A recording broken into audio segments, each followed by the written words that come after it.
শ্রীকৃষ্ণের মৃত্যুর পর তার 16,108 স্ত্রীর কি হয়েছিল, কোথায় গিয়েছিলেন তারা?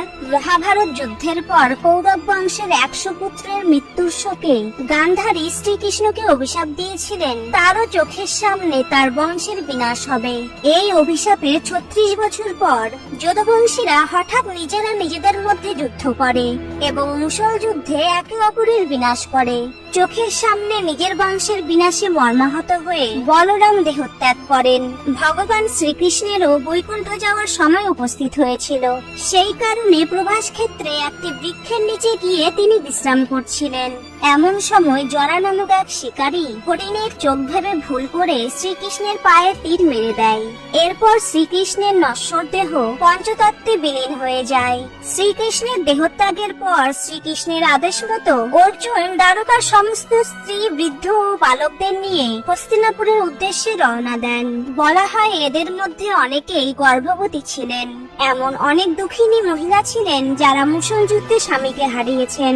অর্জুন এদের কাউকে বলরাম ও শ্রীকৃষ্ণের দেহত্যাগের সংবাদ দেননি। দ্বারকা নগরী থেকে বেরিয়ে যাওয়ার পরেই প্রবল জলোচ্ছ্বাসে সমগ্র দ্বারকা নগরী সমুদ্রের নিচে তলিয়ে যায়। এই সময়টি ছিল দ্বাপর যুগের সমাপ্তি এবং কলিযুগের সূচনা। পথিমধ্যে অর্জুন এবং শ্রীকৃষ্ণের স্ত্রীরা কিছু ডাকাত দলের কবলে পড়ে। এই ডাকাতরা সমস্ত ধন সম্পদ লুট করে দ্বারকার স্ত্রীদের অপহরণ করতে শুরু করে। অর্জুন বহু চেষ্টা করেও এই সামান্য ডাকাতদের ঠেকাতে পারেননি। যে অর্জুনের বাণে সমগ্র মহাভারত যুদ্ধে রথী মহারথীরা প্রাপ্ত, সেখানে তিনি মুষ্টিমেয় কয়েকজন ডাকাতের কাছে পরাজিত হয়েছিলেন।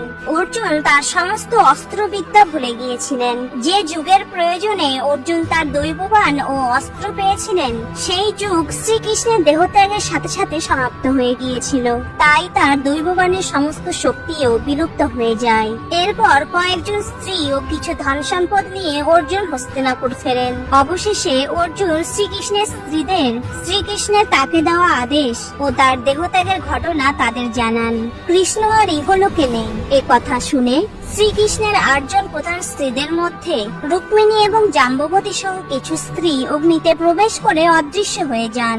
সত্যভামার সঙ্গে বাকি স্ত্রীরা বনে তপস্যা করতে চলে যান আর সেখানে কৃষ্ণ নাম জপ করে বাকি জীবন অতিবাহিত করার সিদ্ধান্ত নেন। বন্ধুরা, ভিডিওটি ভালো লাগলে প্লিজ ফলো করে সাপোর্ট করুন। Thank you.